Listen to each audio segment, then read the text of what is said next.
This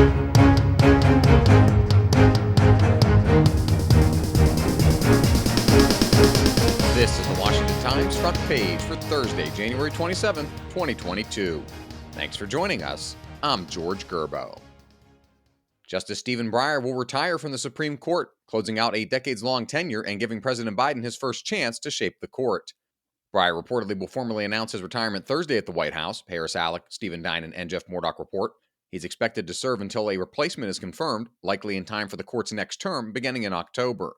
The 83-year-old Associate Justice had been under pressure from some liberal groups to leave the bench to give Biden a chance to install someone younger while Democrats have control of the Senate. His replacement will not change the makeup of the court, which currently features 6 conservatives and 3 liberals. Biden promised during his presidential campaign to make history by naming the first black woman to the court, and the White House said he stands by that vow.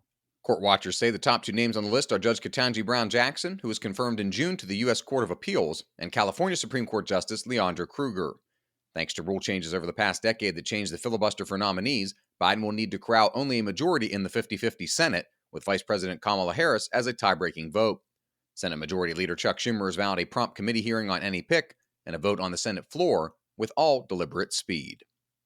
Speaking of the Senate, frustration is growing among a bipartisan group of senators who say President Biden isn't taking seriously their push to rewrite a 135-year-old law that many believe inadvertently spurred the January 6th riot at the U.S. Capitol. Harris Alec reports the senators say the White House has been lukewarm to their push to overhaul the Electoral Count Act of 1887. According to these lawmakers, the White House is ignoring the effort, opting instead to pine over partisan elections and voting bills. Democrats and Republicans say the law has to be updated to remove ambiguity regarding the role of the vice president in the electoral vote count. The talks include Maine Republican Senator Susan Collins, Delaware Democratic Senator Chris Coons, West Virginia Democratic Senator Joe Manchin, Arizona Democratic Senator Kyrsten Sinema, and Virginia Democratic Senator Mark Warner. British Prime Minister Boris Johnson has mounted a last-ditch defense against outraged political enemies who say that a string of COVID-19 lockdown-breaching parties should be enough to oust him.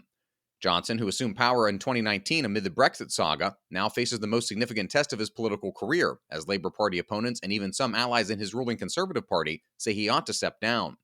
Ben Wolfgang reports Britons are eagerly anticipating the results of a report from investigators probing whether Johnson intentionally ignored protocols by taking part in office parties, birthday celebrations, and other gatherings while his countrymen face widespread coronavirus restrictions on even the smallest public events.